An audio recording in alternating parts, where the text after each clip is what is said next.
Om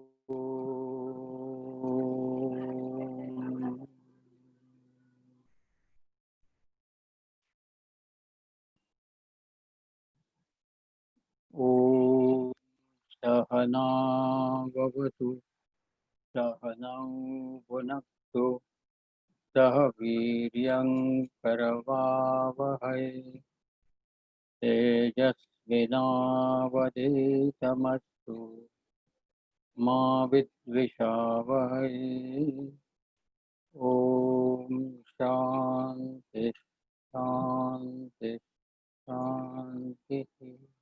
Usually, so far we have been following a particular procedure in our discussion. You, you might have observed that our first attempt is to go through the text, read para by para, and discuss on that in order to understand what exactly the text is concerned with. So we choose certain sentences, statements, and discuss on that. Again, we also choose certain terms which are important and also try to discuss in details about that. So similarly, last time we have discussed these paragraphs from 18 onward up to the end, that is 22. 5 paragraphs last time we have discussed, and by reading and a first level of discussion, the topic is over. But our second round is meant for detailing what we have understood or read in our earlier session. So whatever we have discussed and tried to understand last time on these 5 paragraphs, 18 to 22, we would like to conduct a sort of reflection on this, a detailed reflection. It is being a weekly class. Naturally, there is a gap of 1 week in between. It is expected that you would go through again and again those portions which we have covered. And therefore, you should come out with your own reflections. Anyway, till you come out, I have to continue my job. So this portion which we started last time anew starts with this principle. And the principle is described here in the first statement, 18th para, is divine dash principle. When you put a dash between two words, it becomes one word. To indicate that this is one word, a dash is put in between. Otherwise, two different words have their own meaning. So, divine has got its own meaning, independent, and principle also has got its own meaning. But when we join these together by putting a dash in between, then it becomes one word. So now divine principle is a one word. So in a way, it is only one thing. When you say one word, it indicates only one thing. But it has two aspects. One aspect is principle. This is the principle of existence. That which is all the time is existence. And the divine stands for divinity, which again represents the light of consciousness that we discussed in the portion. The light of consciousness is indicated by the word divine here, independently as divinity. We have seen Vivekananda's first statement, each soul is potentially divine. So basically, divinity belongs to the soul. The principle when it is said, it's not principles, but principle one. The principle is only one, the truth, the existence, or otherwise called as self. The self is one, and divinity is its inherent nature. The light of consciousness is its inherent nature. And therefore, in the beginning only it says, this principle that lends its light. To lend one's light means the light is the very nature of that thing. So wherever it is, it will lend light to all surroundings. So whichever comes within its region will get illumined.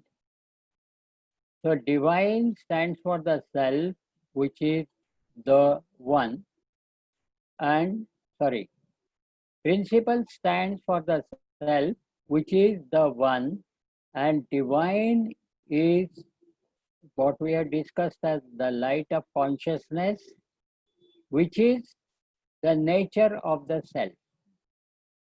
So self and its nature, they may be described in two different words, but to indicate that they are not two different things, they have been made into one word by putting a dash in between them. So here this divine dash principle.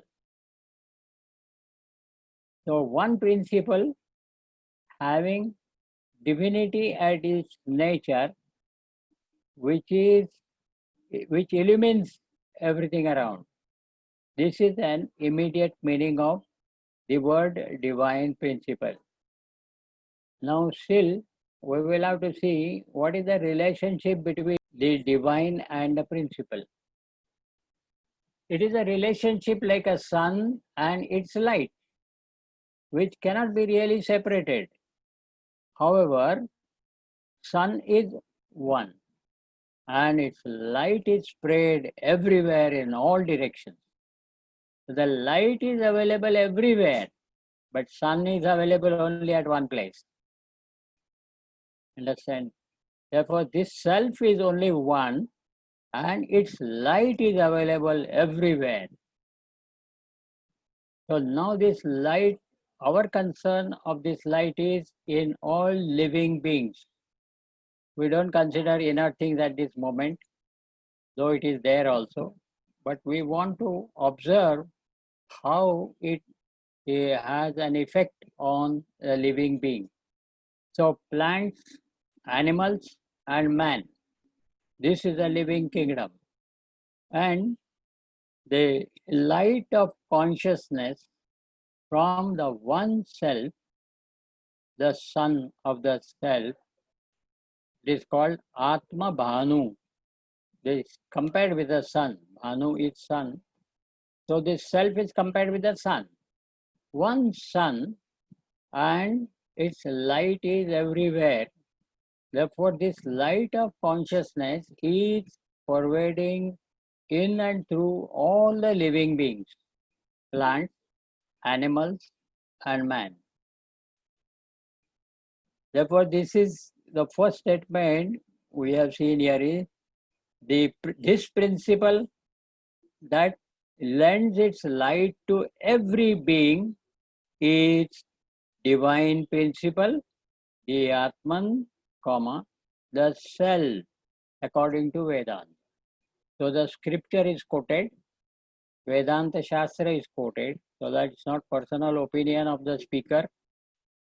It says that according to Vedanta, we are told that this principle that lends light to all living beings, etc., is called as divine principle, and the same, what we can call it as synonymous with these terms, the Atman and the self. And we have seen already that Atman and self is indicated by the pronoun I. Aham. Self means I. At this moment, this I has different understanding with every individual. Therefore, it is not immediately applicable to us, the individual, we have to see how our true identity is that it is pending. But for the time being, this I am definitely belongs to this principle. I am. Now, if you see immediately with reference to this line of reflection, if you see the 20th paragraph, next paragraph, 20th paragraph, call this principle as Ishvara or the Father in heaven, etc. So call it anything, start with Ishvara. We'll take this only. It only means that all the religions who call their particular thing as God,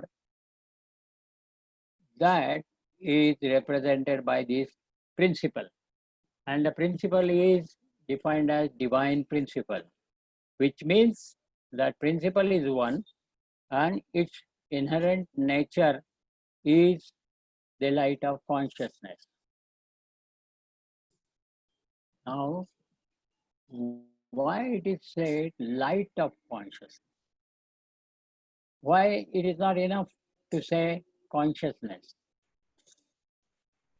While its technical reasoning is different, we will not go into that technical details, but we know in ordinary parlance that in the world outside, the objects cannot be perceived just because you have two eyes or a good vision. The objects there and the eyes here is not enough. Then what more is required? The light to illumine those objects. Very, very important. If there is no light, we can't see the things in spite of their existence. We will not be able to perceive those things unless they are well lit or illumined by the light. This we know. Therefore, when we say light, it means the light which helps us perceive. This is important. Similarly, this is the light outside. In the world outside, the light of the sun or moon or fire, lamp, etc., they all serve as light to see the object. But when I close my eye and look within, I am conscious of my feelings, I am conscious of my thoughts in whatever states. And since I am able to see my own thoughts, see my own feelings, they also must be illumined.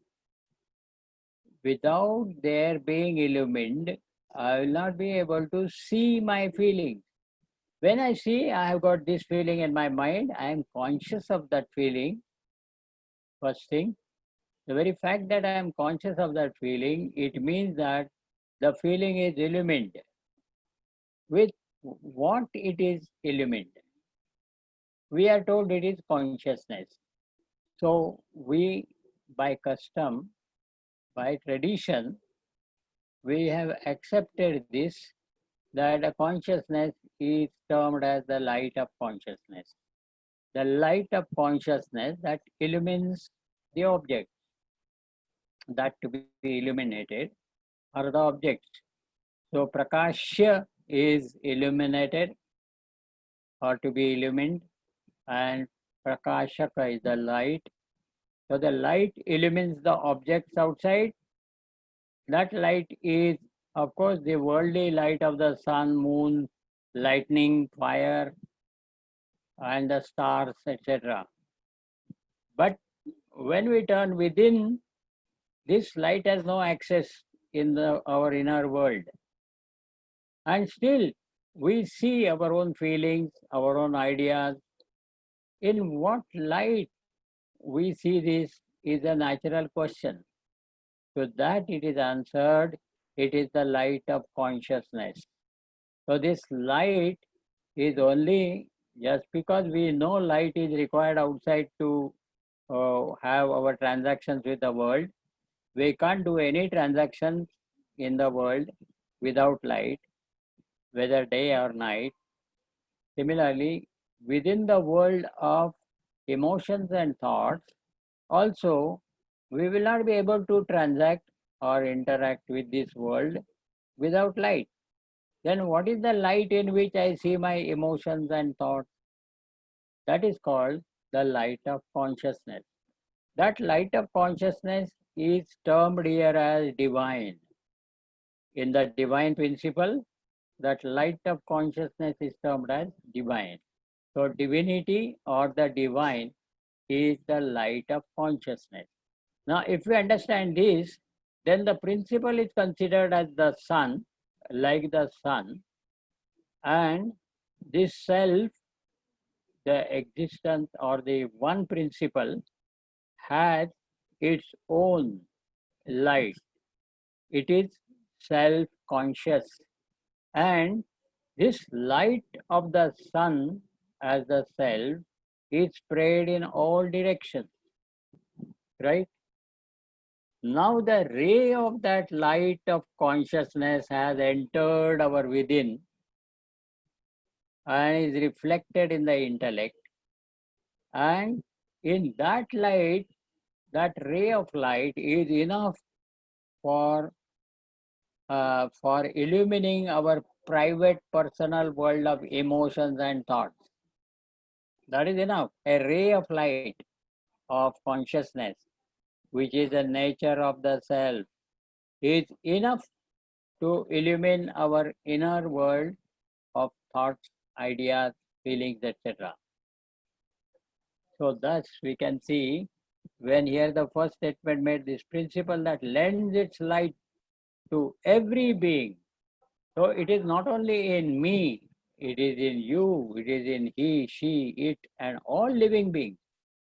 So the same light is available in all directions, meaning entire living kingdom is illumined in its inner world. The outer world, it is illumined, is obvious because we are able to see the thing, but we are not, it's not obvious. We see the sunlight as obvious, but we don't know that the sunlight is also illumined by our eyes. The other objects are not able to see the sun. I am able to see the sun.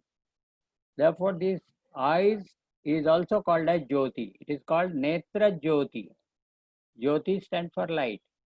And even some people only refer Jyoti means for the eyes. So this light in the eyes illumines the sun. Therefore, I am conscious of the sun. Otherwise, tell me, how do we know that there is a sun outside and it illumines the entire world of objects? How do I know? I am not conscious of it unless I see the sun and the sun illuminated objects. When I see, I am conscious of the sun as well as the world of objects. So both are I am conscious of only when they are illumined by the light which is at present my eyes. How I got that light with the eyes is a further matter of discussion, but here we are only considering how the word light is used here. Therefore, it is just, we can say, metaphorically said, the light of consciousness, there is no such light. If you imagine that there must be some light, and some people have the experience of during their sadhana, in their closed eyes, they see, some of them see the blue light, some of them see the red light or yellow light, etc. We cannot dismiss their experience, but experience is not knowledge. This is important. That light that they see is the light indicating that their prana force is purified. By their sadhana of japa, tapa, etc., their prana force, the vital air sheath that is within, the whole physiological system runs on that vital air or life force. This life force is now purified, is indicated by the light. So if someone sees the light somewhere here between the brows, when he closed the eyes, naturally that is the only place. Even right now, with this thought, if you close your eyes, automatically your vision will be centered around this area. Therefore, that area, if you see light, it is not this light of consciousness. It is the light indicating that prana is purified. The life force is purified. And consciousness, therefore, we should not take it literally as the light. It only means that power, that energy, because of which I am aware of. That energy, that awareness, that consciousness by which I become aware of the world of objects, emotions, and thoughts, that power is called the light of consciousness. Therefore, here the light is in the sense of becoming aware of, becoming conscious of.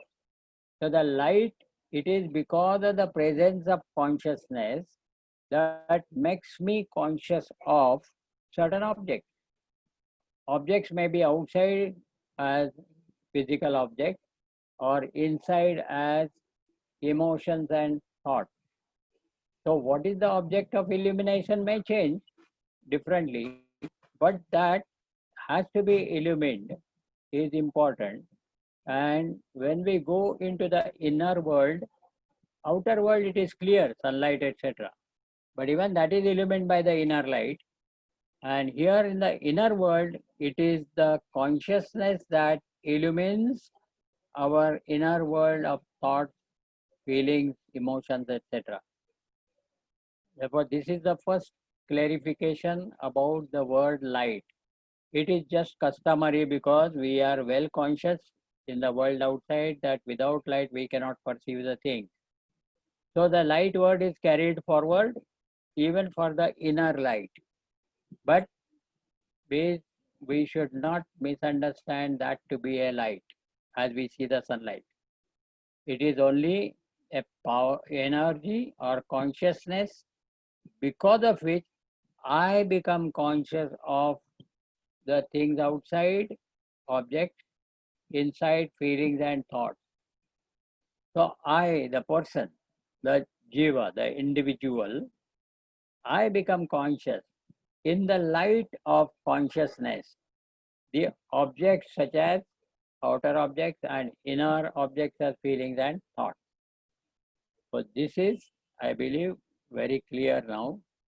When we say divine principle, the principle stands for the self, which is only one without a second, only one self.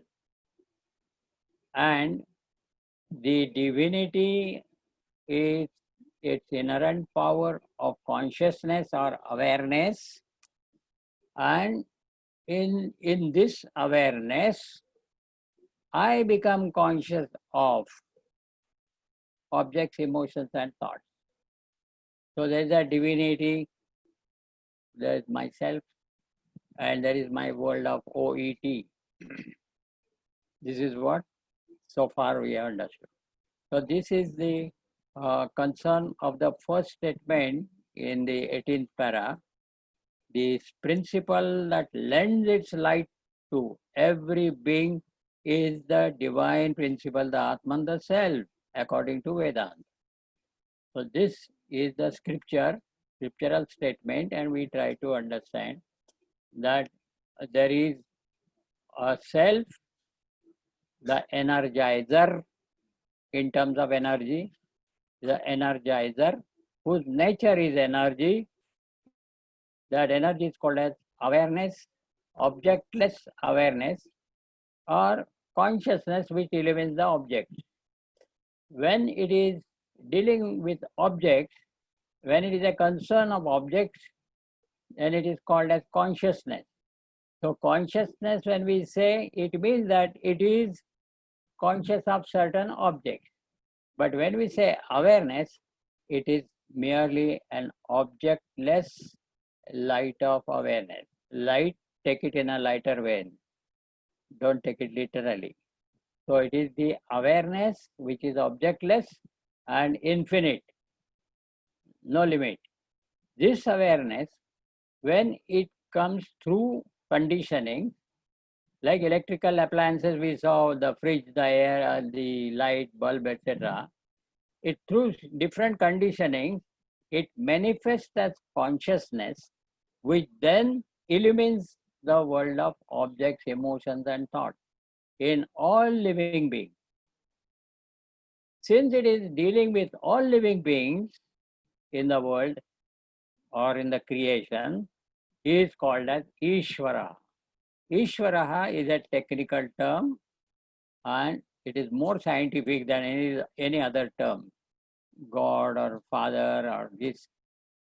Ishvaraha has the verb Isha. Isha is to rule, is to govern. So this conscious principle or divine principle is considered as the Lord, who has got the lordship over the entire kingdom of living and non-living. Chara, Achara.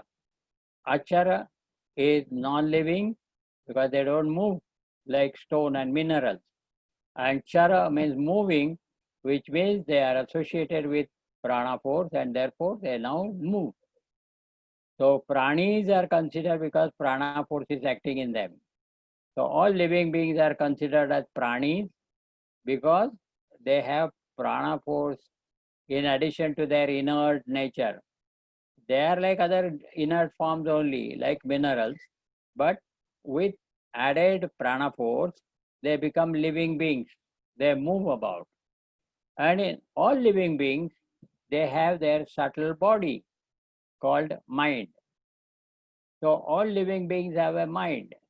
Therefore, that awareness which illumines only this much for the time being, and through different media, the consciousness that illumines our thoughts, feelings, etc. It illumines all impulses and instincts in all creatures, and in man, in addition to impulse and instincts, which belongs to mind, it also illumines the ideas and ideologies in the intellect, because the human mind has these two different aspects. One is emotional aspect, another is rational aspect. Therefore, the consciousness which illumines the human mind has a special concern because it has a separate section like thoughts apart from instincts and impulses. And therefore, it promises a further evolution. If all the pranis, all living beings have got the mind, man has got the mind which has two aspects. Man has also got the mind and it has two aspects, the emotional and the rational. So the consciousness that illumines that illumines subtle body of all living creatures is called as consciousness, and its source is infinite objectless awareness. That is at the top and it doesn't come down on its own. This is called maybe as Chit Tattva, maybe called as pure knowledge or Chit Shakti, Jnana Shakti. These are different terms. We in English we use it as infinite objectless awareness. That is at the top of it and it never comes down. But when it meets any conditioning, upadhi, then through upadhi, one who sees through upadhi, to him it looks like consciousness. Now this consciousness has different levels. Awareness has no level. It is at a top level. But consciousness has different levels. Like in the plants and animals, it manifests as subconscious.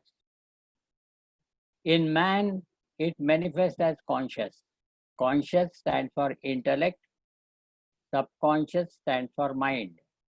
So the consciousness, the awareness itself manifests as impulsive, reactive mind in less evolved creatures and a rational, conscious intellect in human mind.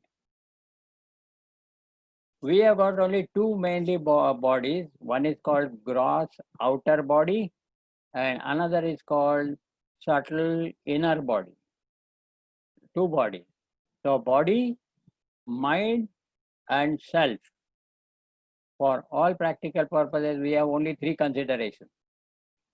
I have body, mind as equipments and I am the self, the principle, whose nature is divinity. Therefore, the self is one, but its light, the ray of light is there in us. Therefore, as divinity, it is all living beings have got the divinity in their subtle body, consciousness in their subtle body, in different forms, according to the conditioning. We have already seen that the manifestation of electric power is different in different appliances, whether it's a heater or a bulb or a fridge. Accordingly, the manifestation may change, but the power is same. Similarly, here also the consciousness is the same energy when passes through the plant, animals, it is manifest as subconscious. For the subconscious, we have got the term in our vernacular as Upajata Buddhi. Upajata Buddhi means they have enough knowledge, they don't need any schooling. All the creatures don't need any schooling for how to get their food, how to identify their enemy, how to protect ourselves. They have got the sufficient knowledge which is called as subconscious. So it operates mechanically. They are not conscious of what is happening, but they do the things and they are perfect. When a spider weaves a net, you can say the geometry you won't understand. He perfectly every time he weaves without knowing why and wherefore. He has the engineering. He first secures the support from all the different points. From there, he goes to the center of that imagined periphery and weaves a net. And we will see a what is that called as? Mm, the mono, the figure with many chords, like a hexagon, it's a polygon. It's a polygonal figure, whether it is 6 or 8, having 6 or 8 sides. So he doesn't know the geometry. He doesn't know how to weave, but it happens through him. This is controlled by subconscious. That at a certain time, in a certain season, he will start weaving his net. The bird will start building their nests. All this is happening in their case, for which they are not conscious about it, but they do it. They work it out. The subconscious is controlling them. This is called ruling over and controlling, regulating, and therefore the term Ishvara. So Ishvara is present in terms of consciousness with various manifestations like subconscious, conscious or superconscious, as in the yogis. And this is called as Ishvara because through that manifestation of consciousness, it controls the very being in which it is manifest. So all living beings are controlled by consciousness. Therefore, consciousness is called as Ishvaraha. Consciousness is inherent power in the self. Therefore, the self is a conscious being. And the another term for self is I. Therefore, self is considered as I am. And when we say that it is Ishvara, it is called as Ishvara, the Ishvara says, I am. So in the Gita, Lord Krishna talks in first person singular.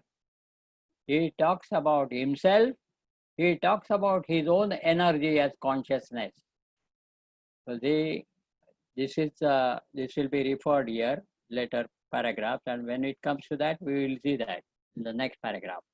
So this is one important statement that we have seen in this reference is a scriptural reference in Vedanta Shastra.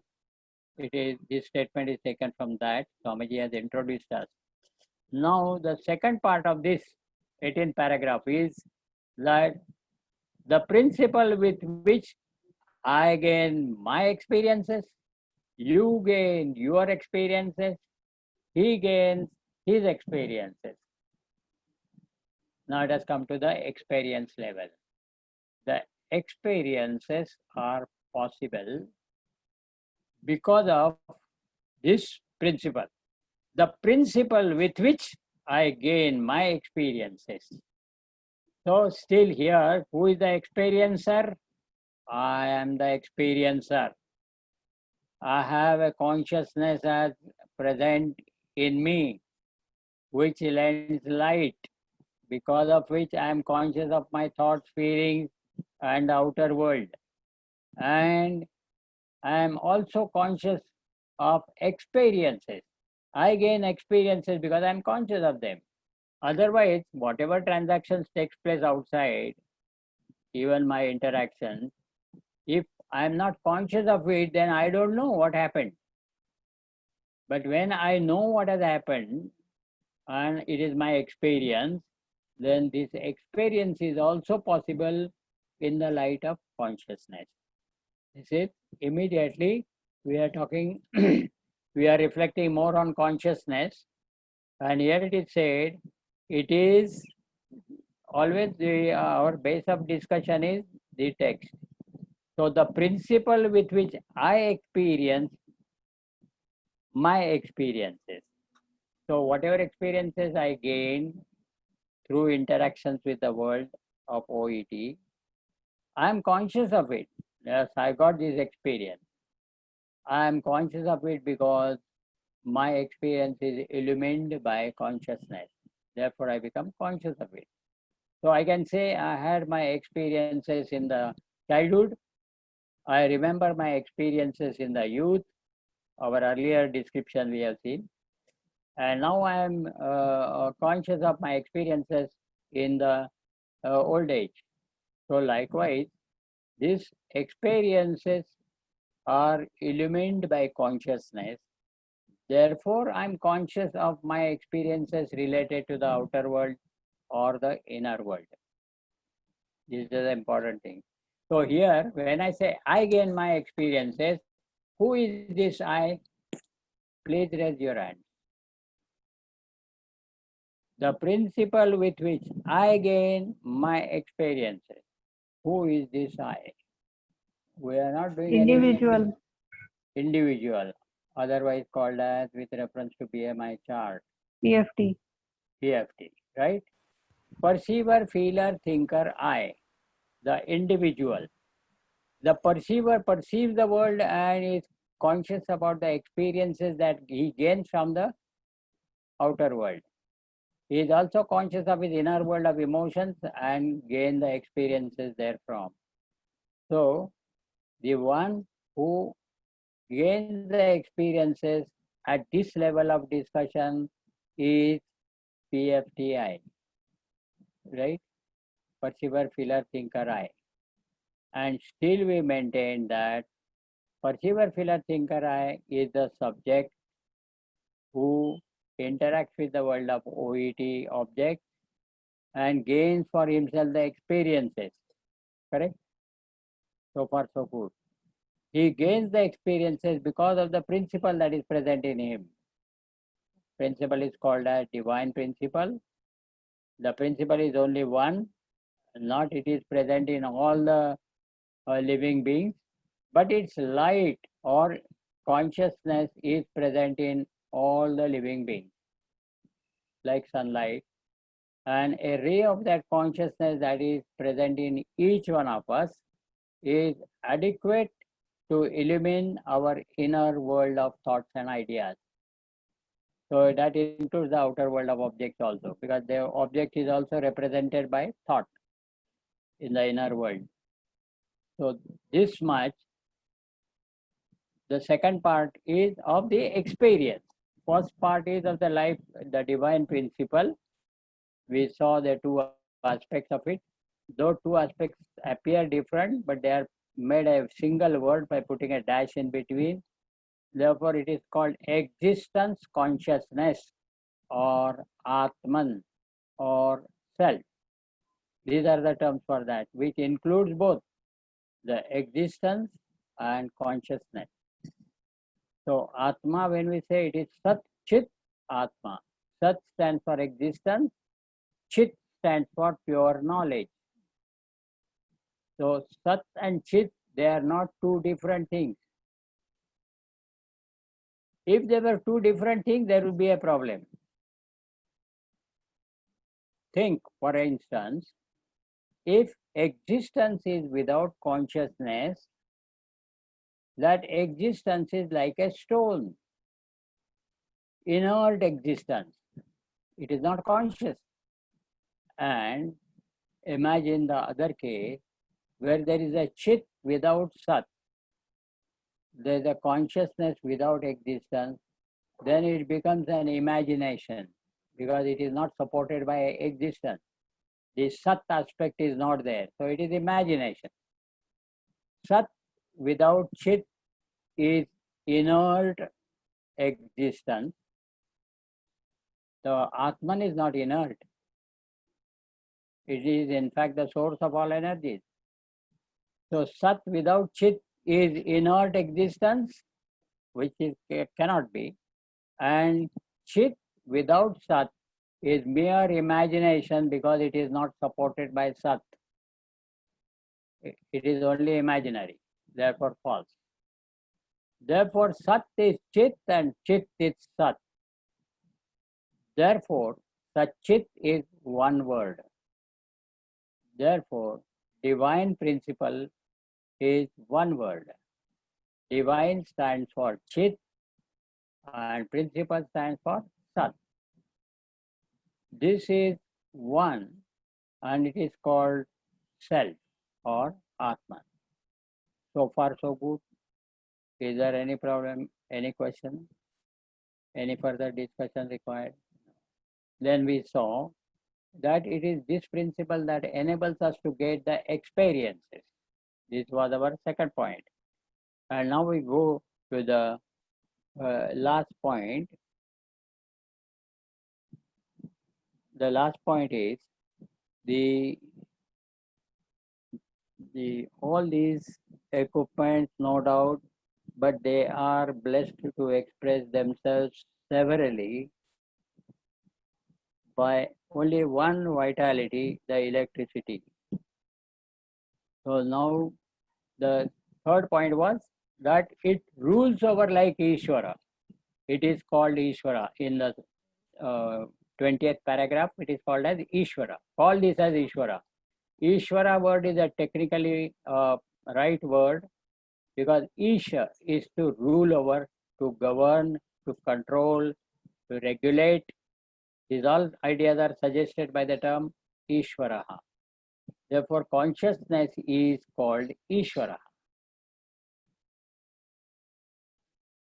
Incidentally, we can see that when we say whether call him Ishvara or Father in heaven, or in our own mythology, if you call him a Rama, Krishna, Govinda, whatever names you call of the God, they are nothing but consciousness. Then why different names? Because of different forms. Therefore, our now equation is Rama is equal to pure consciousness plus name and form. Shiva is equal to pure consciousness plus name and form. So name and form may change. And the form may appear, form may disappear. The name will not disappear. Name will remain. That's why the name of the Lord is most important and powerful. But consciousness is the main stuff. In any God that you think of, or that in according to your tradition, whatever religion tells you as God is nothing but pure consciousness plus name and form.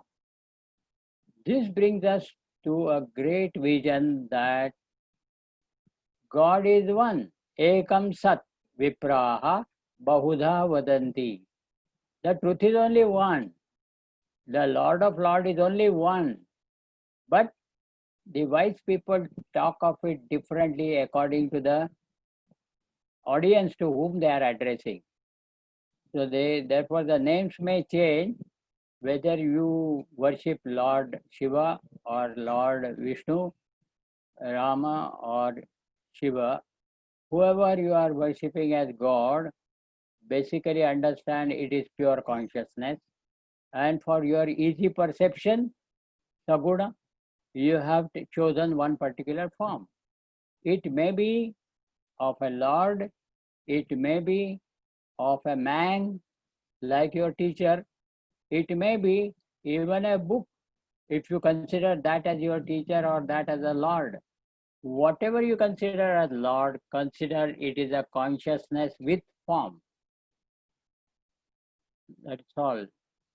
This brings us to a very common vision that God is common to all of us. You name it any way you like, but it is the same thing. That same thing is pure consciousness. This is the third point, which is elaborate. It is only stated in the 20th paragraph, but this is the third aspect of this statement. This, because the divine word used, the divine and divinity is used for deities, gods, etc. There are different divinities, it is said. So this divinity word is used for God. Therefore, we covered that as a third point. Now we go to the next paragraph. Before going to the next paragraph, any further discussion required on this 18th paragraph? This is a detailed reflection on what we read last time and discussed. So read, discuss and understand is one level and one round, which we did last time. The second round is going into the details for more clarification. So now we proceed to the 19th paragraph. In 19th paragraph, the idea said is how it is a Lord or one who lords over, rules over, administrates, controls, regulate, all this. How do we say that? Here it is explained. Running through varied objects of this universe, this divine principle holds them all together as a string that holds flowers of different shapes and colors to form one beautiful garland. This idea, which was only introduced in the earlier paragraph, is now detailed out. And the plant, the animal, and the man, all these are enlivened by one principle, enabling all of them to gain their own experiences. Again, experience area has come and it is not yet further detailed out. Their experiences means experiences of the plants, animals, and man. And this one principle enables them to experience. So this aspect is not yet further developed. But the first aspect is this running through the varied objects of this universe, this divine principle holds them together. To hold them, called dharana. So this word, now for this now, immediately for our references, because the example given is a string that holds the flowers of different shapes, color, size, etc. Likewise, The consciousness is like a thread that holds the living and non-living all together of different types, different kinds. So the minerals, plants, animals, and man that constitute the world all are controlled and regulated by one consciousness, the Lord, like a thread that sustains all different types of beads or flowers of different size, shape, colors, and fragrance. All are strung together by one string, holds them together. Though by themselves each one is different from each other, but all of them are held by one common string.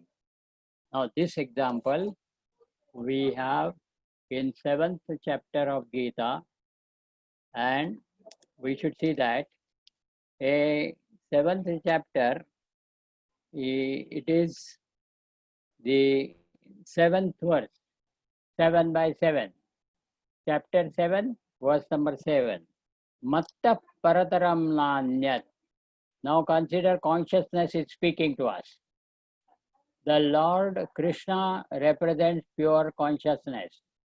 Now that consciousness is talking to us, giving us its own identity, where it stands. Matta parataram nanyat kinchidasya dhananjaya mai sarvamidam protam sutre manigana iva. Here it is a necklace of beads, and in the book it is the garland with flowers. Idea is same. Now see what it means. There is nothing whatsoever higher than me. Me stands for pure consciousness. The Lord says that there is nothing whatsoever higher in me. Matta parataram kinchidapi na asti. Hey Dhananjaya, there is nothing greater than me, whatever it is, higher or greater than me. Then second line says, Mai sarvamidam protam. All this is strung by me. Protam, ota protam. Likewise, the thread it passes through all the flowers or beads. So it is pervading in all the beads within, going through them, passing through them. Similarly, all this is strung in me.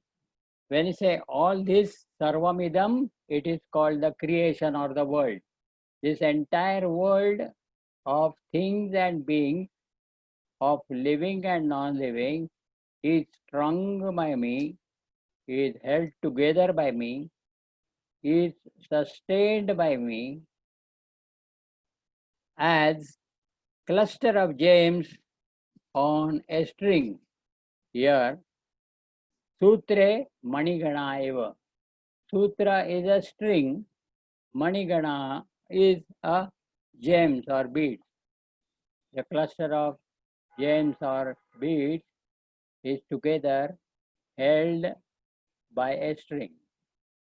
So this verse is immediately reference. So you can read, if you have this commentary, you can read the commentary on these words. So the Lord or the consciousness himself represented by Lord Krishna in Gita. So whenever the Lord is making a statement in first person singular, understand it is pure consciousness. Now pure consciousness is at various levels. Sometimes he will talk as if he is Brahman. Sometimes he will talk as infinite awareness. Sometimes he will talk as all pervading consciousness. Sometimes he will talk as present in all the living beings. So I am present in all the living beings. What is that? 15th chapter, 15th verse. See the figures. We saw 7th chapter, 7th verse, important. 15th chapter, 15th verse. Sarvasya chaham hrudi sannivishtaha matta smriti jnanam apoharam cha Vedaisha sarvair ahameva vedyaha. All that is known from the Vedas is myself, the consciousness. This is another important word. So whenever the Lord is talking in first person singular, understand that to be the reality, the consciousness. And since I also have consciousness, I also have a feeling I am so and so, therefore I am identical with Vishwara in essence. Though I have not realized as yet, I am identified with Ishvara. Basically, I am Ishvara only.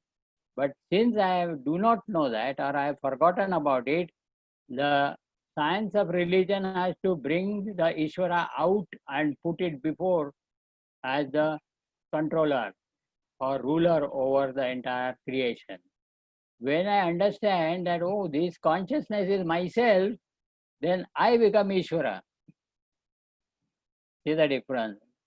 Of course, at present I cannot claim that because at this moment I am not fully aware of my nature as Ishvara or pure consciousness. But that is the goal. Immediate goal is that I am the God. So this is an immediate goal. The ultimate goal is I am the absolute existence.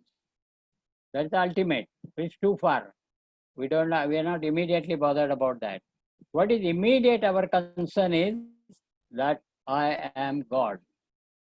At present, I accept God as the ruler of the entire creation. Therefore, He rules over me also. And for that, there is another verse in 18th chapter. This Ishvara Sarva Bhutanam Hruddeshair Junatishthati Brahmayan Sarva Bhutani Yantra Rudane Mayaya. So, like a driver driving vehicles, there is a Lord in the heart who drives me to various fields of activities. So this is another version of Ishvara. There the Ishvara is equal to Vasanas in us. It is the Vasanas which motivates us to think, to aspire and to work out. So this is as a motivator. Ishvara as a motivator are Vasanas in us and Ishvara as an inspiring source as consciousness in us. All these statements are there.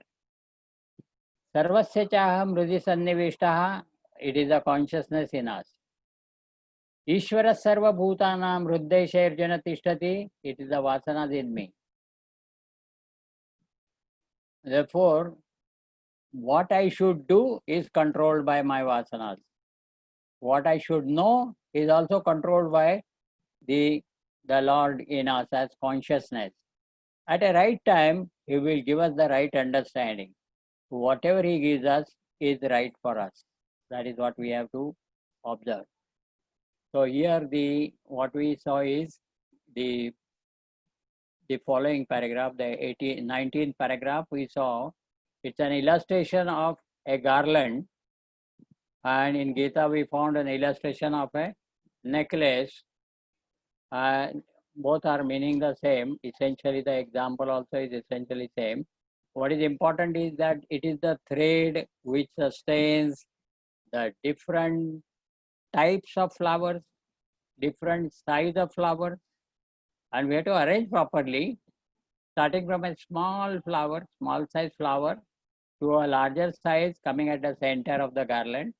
Likewise, we can arrange. The design is ours, all right. But they are available in all sizes, in different colors. So we can also arrange the colors also in the garland and different fragrances as well. There are so many variety. And in spite of this variety and multiplicity, there is a unity. When we say unity in diversity, when we say the diversity is in names and forms, while the unity is in the thread which sustains them all. Meaning, all this living and non-living are not left to themselves to live haphazardly or spend their life whatever they like. No, it is operating as a total system. each one is allotted a certain function. He will not go beyond that. So all creatures are controlled by their activities through impulse and instincts. And in man, because of the intellect, that consciousness has given us a little liberty to initiate a new self-effort. And it is this self-effort that will enable us to reach the consciousness, not accidentally. The point is, we may tumble across various things, and then we may be aware of that. Oh, this is also there. Suddenly I came across this thing. I tumble across this thing.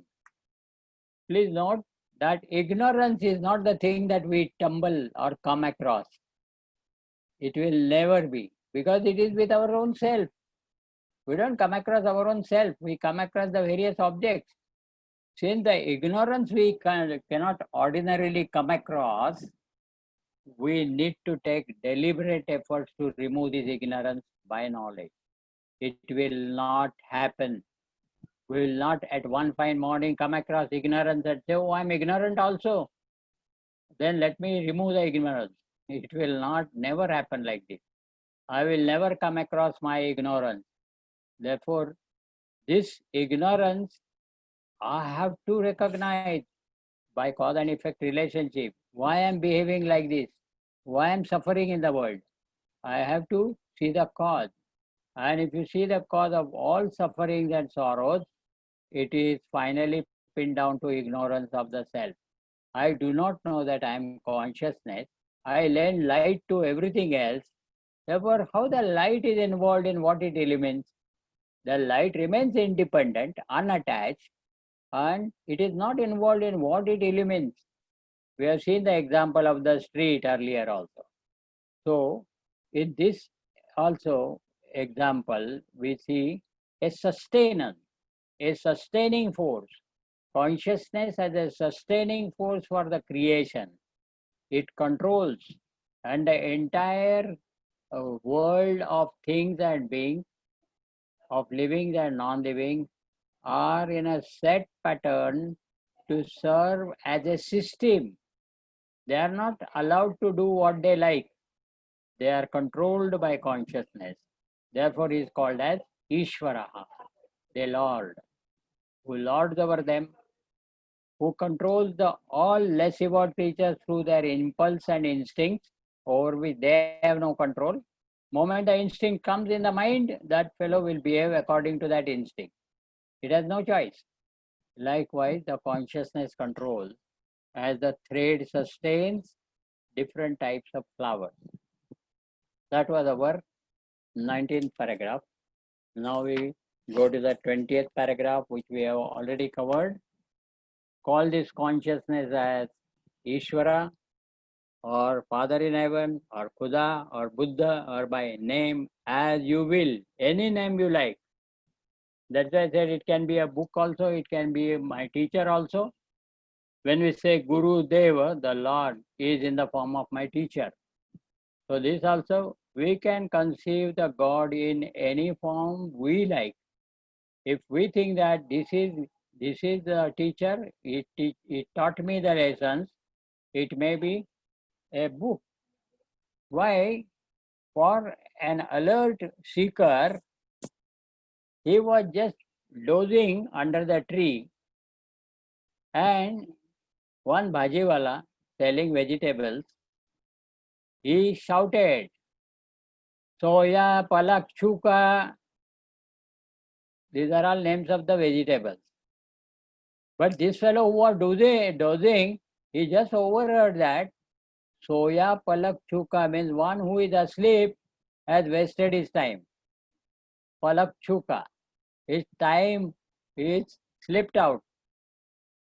And all of us, we know that we have no control over time. The time is ticking away like a clock. Whether you do anything or you don't do anything, you are active or inactive, you sleep or awake, whatever you do or don't do it, the time is on. It's one of the important factors in our life. So the energy is inside me and the time is outside everywhere controlling. We are conditioned like this. So now, therefore, what is in our hands is not time, but efforts that we can undertake to reach our goal. Our goal is to realize our own self as pure consciousness. If that God realization, it is otherwise called in the religion as God realization. So to realize that I am essentially the pure consciousness, in the light of which the body, mind, intellect are serving according to their design purpose, and they gather their experiences. This we have to learn now. So first three paragraphs are over, 18, 19 and 20. Now in the 20th para, see the special term technical, for they all indicate the same almighty factor. Almighty is all power. It is here that the Lord is called Almighty because he controls like a mighty king with all his powers at his disposal. The Lord controls all creatures in the world, all living, non-living, everything in the creation is controlled by the Lord. So this is indicative that he has got all powers to control. We need powers, the authority.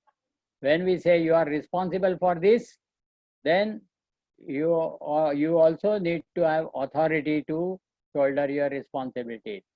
So every responsibility is associated with certain authority. Now, if entire creation is to be administrated, this responsibility requires all powers. And therefore, this all powerful is otherwise called as Sarva Shaktiman, and here it is called as Almighty Factor. Therefore, this consciousness is Almighty Factor which controls all. It is also called as all-knowing factor with reference to the knowing principle, that is consciousness. And the other aspect of it is the controlling aspect. Therefore, a Lord is specially qualified by terms Sarvajna, omniscient, and Sarvashaktiman, omnipotent. So here the word omnipotent factor is used as far as the controlling the creation is concerned. Ishvara is concerned. But as far as the divine principle is concerned, it is pure knowledge. Therefore, if he has to create all, then he must know well before creation everything related to all objects that he is going to create. So if I want to create a pot, I must know how to create the pot, how to design the shape of the pot, etc. well before the creation.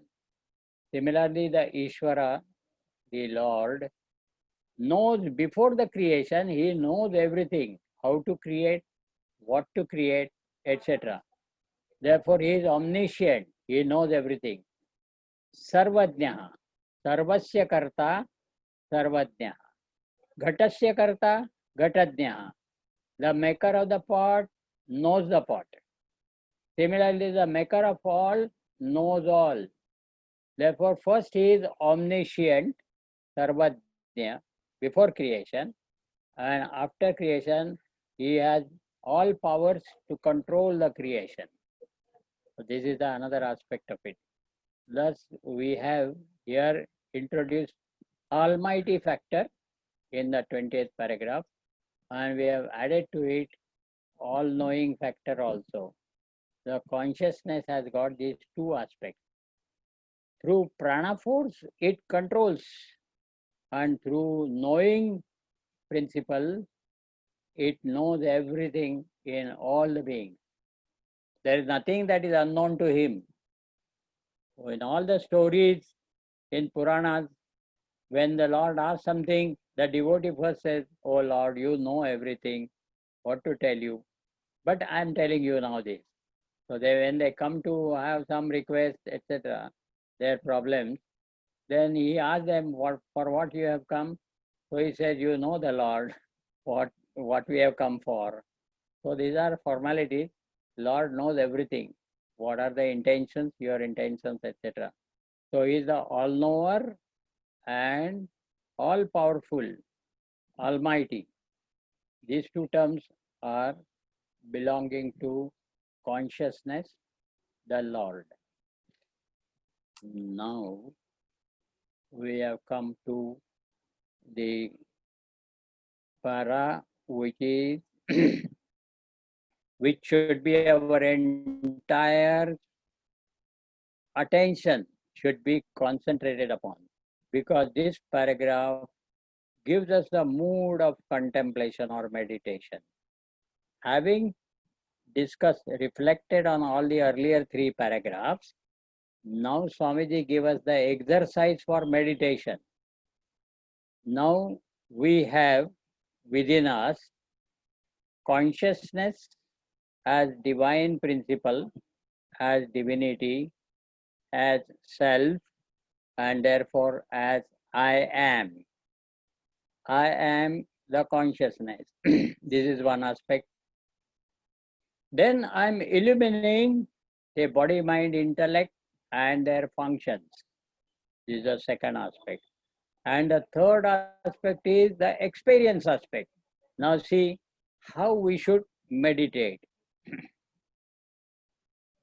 I stands for meditator. Now, heat and cold are the perceptions of the body. This is the 21st para. This is a piece for meditation. I should read again and again and meditate on this. Who am I is the concern of meditation. So here is the contemplative exercise. Heat and cold are the perceptions of the body. Happiness and sorrow are the feelings of the mind. Beauty and ugliness are the conceptual judgment of the intellect. But means topic change. Now I was meditating upon equipments and their functions. Okay? Body for perception, mind for feelings, intellect for thoughts, ideas. But topic change, I am. When I am the subject. But when I am with the subject underline, that lends light to all these equipments. I am not tainted by any of these experiences gained by them. Now, who is the experiencer? The body, mind, intellect. They gain their experiences. I don't gain experiences. I only illumine their experiences. Therefore, they are conscious that they are experiencing. Even the other creatures may not be conscious of their experiences. They only react. But man is conscious of his experiences. With the help of memory, he is conscious of his past experiences. And thus, here it is said that I only illumine the equipments. When I illumine the equipment in my presence, the illumination activates them for their functions, perception, feeling, thinking. And when they act in the world of perception, feelings, and thoughts, they get the experiences accordingly. This is first level of meditation. The second level is without reference to BMI. First level is with reference to BMI. I am only the light providing them so that they work according to their nature, they function according to their nature, and then the experience they will get as a consequence. I am not involved in them as a light. This is with reference to equipment. What is my stand?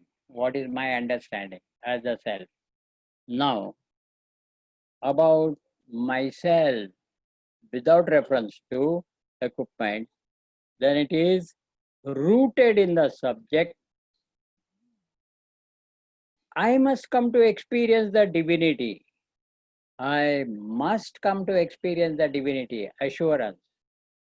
Rooted in the subject, I must come to experience the divinity everywhere present, not only in me, but present everywhere in all living beings and things. At all times, one without a second. The whole sentence is so much packed with meaning and is loaded with heavy significances, and it needs a very detailed contemplation on this. The first thing is rooted in the subject. What do we mean by rooted in the subject? Rooted in the subject is to establish in the subject and become steady there. At this moment, I am rooted in the body and I have become the perceiver I. And then what I am experiencing? All bodies everywhere, thick and thin, beautiful and ugly, and with all the related characteristics, various complex, what you can say, complexion, fair complexion, yellow, red, white, etc. All these divisions that we have made. When I'm rooted in the body, I become the perceiver I, and then I experiences all the forms around body. When I'm rooted in the mind, I have a feelings as a feeler, and I recognize the feelings in others, and I come to sob or laugh accordingly. Suffer, in other words. I'm affected by the world of OET. When I'm rooted in the intellect, very seldom, though all are not conscious that they have intellect, they only go by mind. But when rooted in the intellect, I only think of ideas and ideologies in others as well. He is a socialist, he is a communist, and various types of thinking patterns I try to identify. So, in spite of the person that I see, I only see his ideas. What is he believing in? What ideas and principles?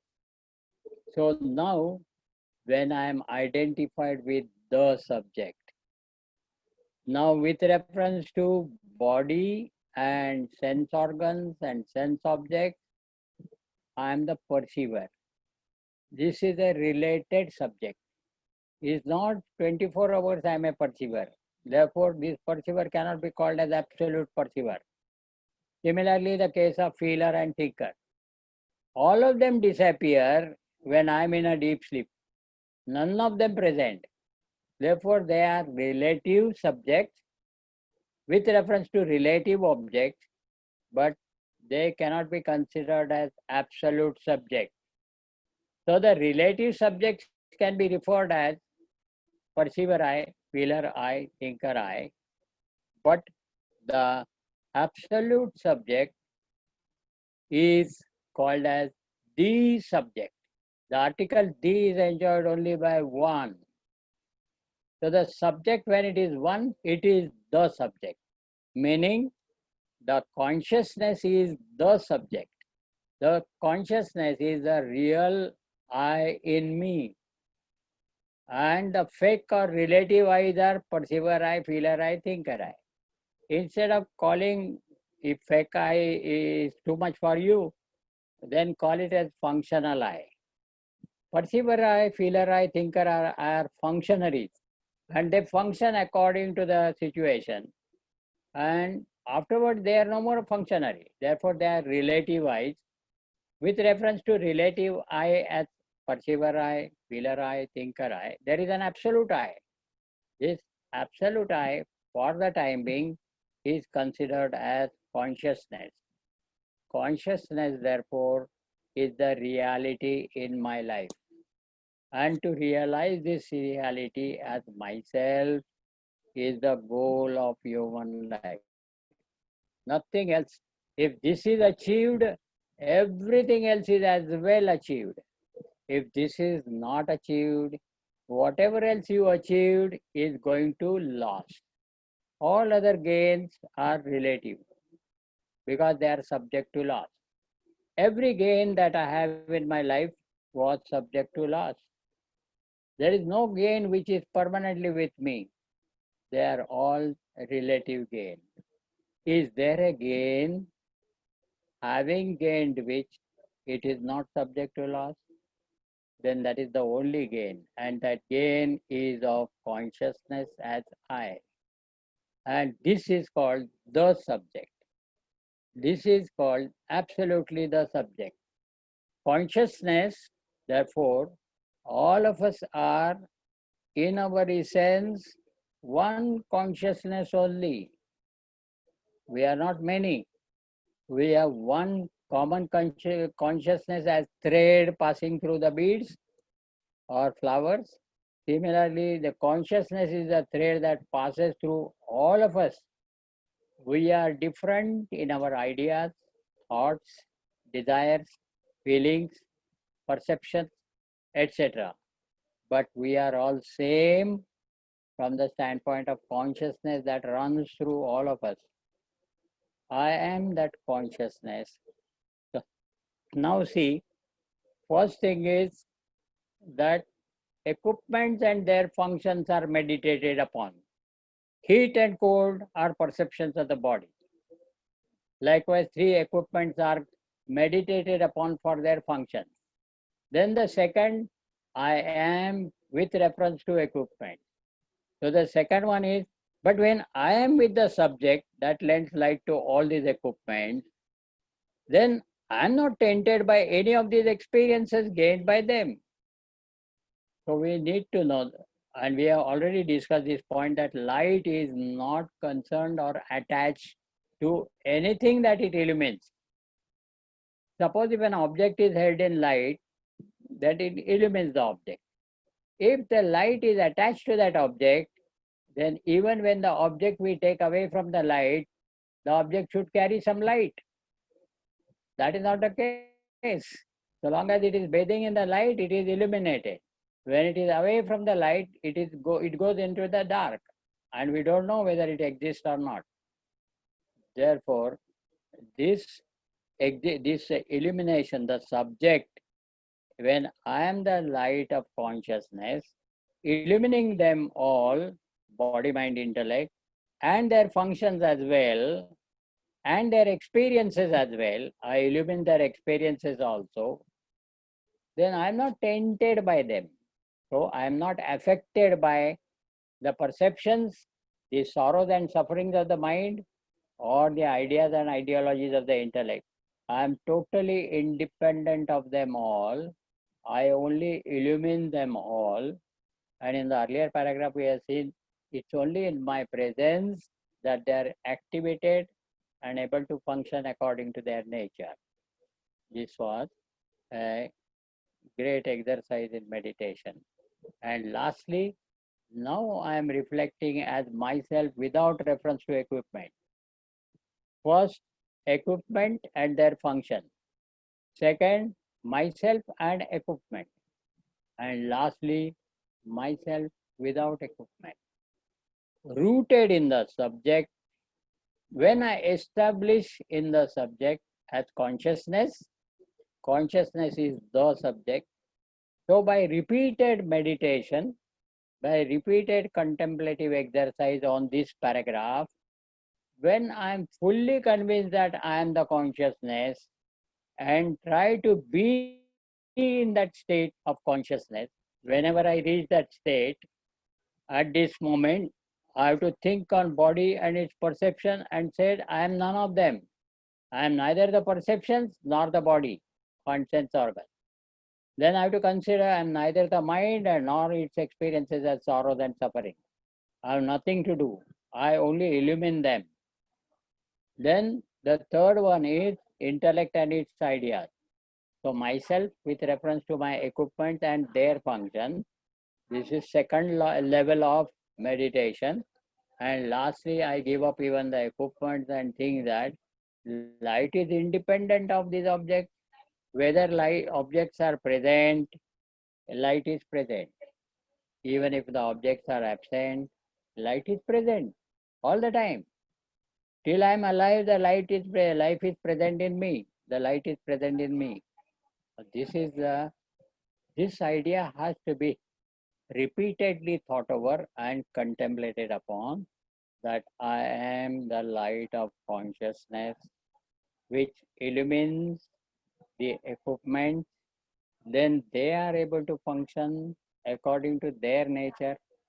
And whatever are the resultant experiences, they don't belong to me, they belong to them only, the equipments only, not to myself. I am independent of them. And when I am rooted in that consciousness, meaning by repeatedly thinking like this, my entire attention in contemplation is centered at consciousness, then I understand very well. And even in my day to day affairs, also, I, as consciousness, will stand as a witness. And he will only have an attentive exercise while interacting with the world. He will only pay attention what's going on. He will not involve necessarily. That he is conscious of what is going on. This is enough. And you will find that the body mind interact will operate accordingly in a right way. So this he has to apply it in his day-to-day life. Now and then, suppose if there is a level of involvement actual required, you get involved. But when not required, you must be able to fall back that I am only the witness. I happen to play the role because of the demand of the situation. Now role is over. I fall back to myself as a witness. Again, the next role, I involve in that, come out of that, and back to my seat of witness consciousness. So this is practice. By contemplating in the early morning, before that, by understanding and reflecting on that, when the understanding is formed, a feeling that I am that consciousness is second. And third one, when I try to live up to this, all the time trying to be aware of that I am only the light of consciousness. I have nothing to do with all what is happening. In a situation, I have to assume certain role appropriate to the situation, and I will play the script of the role. When the role is over, I am back. So this, I am back to myself. When these all the three levels of understanding, of meditating and feeling, and then of practicing at the day-to-day activities level, when I'm able to do that at all the three levels, then I'm considered as rooted in the subject. Yet I know what consciousness, light of consciousness is, that I am the light of consciousness. I am coming in contact with the equipment, their functions all right, but I am alert that I am none of them. I am only providing them the energy necessary to function. And their experiences are theirs, not mine. This, after theory, understanding the theory, and practicing it at the level of meditation and day-to-day life, I become established. It is not overnight exercise, please. The whole life may be spent on that. At the back end of my life, I may become the witness consciousness, but it is all justified. My all efforts are justified. If I'm going in the right direction, I am bound to reach. Here it is said clearly, please take this as instruction from our teacher, that it is clearly mentioned that I must is the word used here, uh, rooted in the subject, I must come to experience. This is a guarantee by the teacher. If you find yourself well established in the subject, that I am the consciousness, then you must, this is the important thing, you must become You must come to experience this divinity, the consciousness. So when you experience that you are that divinity, the vast, all pervading, and that you are like a thread present in all the things and beings, this is a must as a result. Swamiji is assuring us that if we go through such exercise, and this is the most representative sample for meditation. It is such a selective sample. It is directly dealing with me, myself, my equipments, their functions, their fields, their experience. All are due to my presence possible and illuminating them.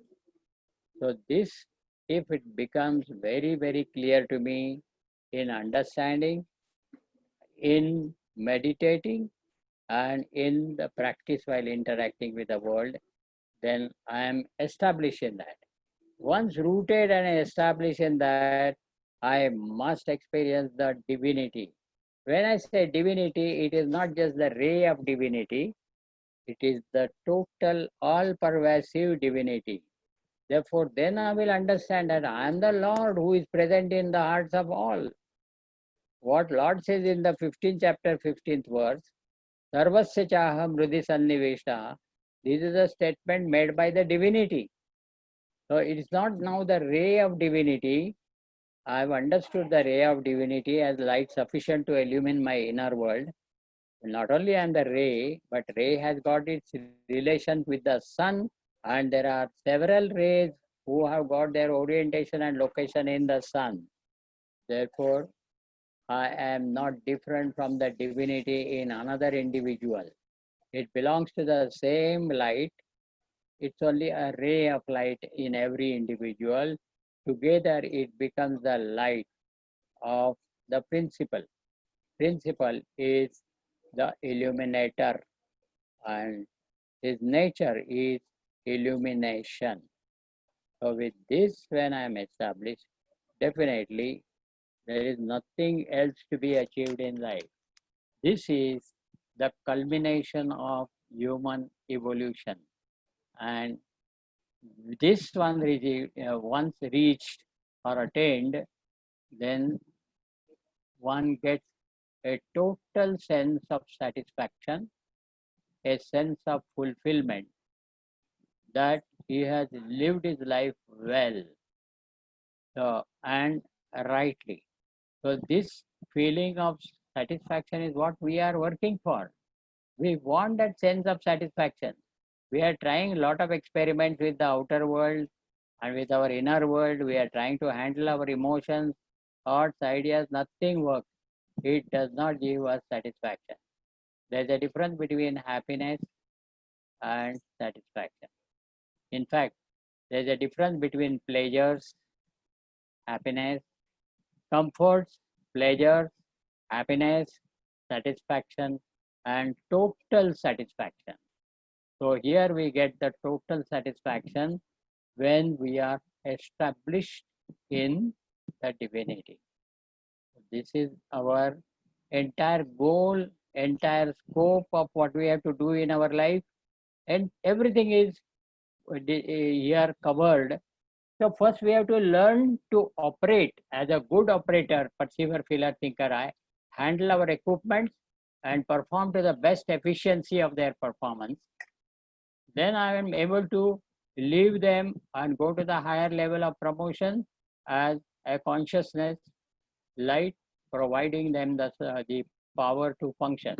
So likewise, slowly, I have to raise from the level of body, mind, intellect to the level of relative subject as perceiver, feeler, thinker, I. Then he being not there for all 24 hours, is a relative I. He appears and disappears. Therefore, there must be some absolute I. Behind this relative I of PFT, there is an absolute I of conscious being whose nature is consciousness. And that consciousness, the ray of consciousness is with me. In fact, that is my nature.